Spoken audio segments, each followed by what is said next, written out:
Hi, welcome back to Everyday Woman. Thanks for joining us again with Charles and Charlie, our relationship duo. So far, we've been talking about why women cheat, why men cheat, how we get played. So now we're going to discuss the deal breakers and the red flags that we should be looking out for.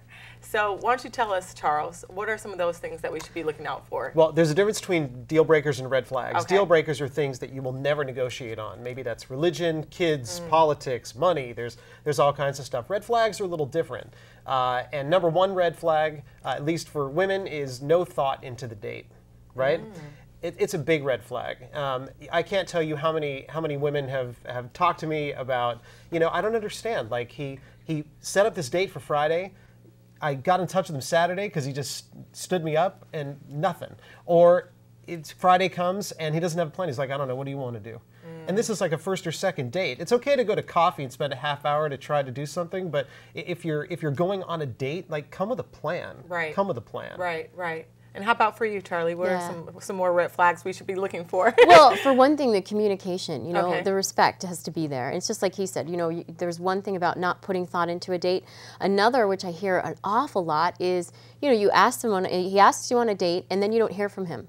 And then it's like, a half an hour or 2 hours before you're supposed to be somewhere, he tells you what you're doing. Right. That says this is not a person that's all that interested. But I think that one of the most important things that we need to think about with red flags is instead of just trying to get like a list of them that we feel like, okay, if we see any of these things or we don't see these things, then we know we're okay.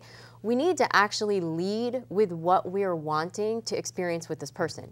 Because then that's when all the various red flags that are not like one thing that we can just list this way and this way, they kind of reveal themselves to us. Because it's like, if you're into pets and you have a cat and you love your cat, and he starts talking about how he just cannot stand animals or this, that's one of those things that you go, uh-oh, that might be a problem. Right. So that's a simple example.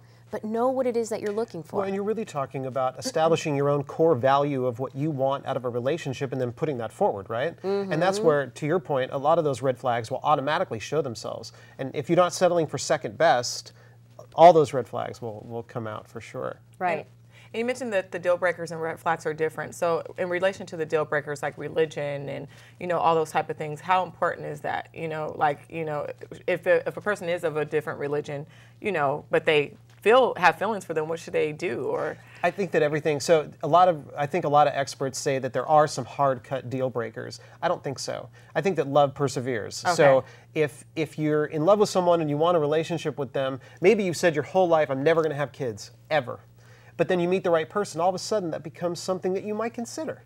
So it really depends on who you're with and the dynamics between the two of you. Right, and when we talk about deal breakers, it's not so much about religion, because people can work that out and have their own separate interests, but things like how do you want to give and receive affection?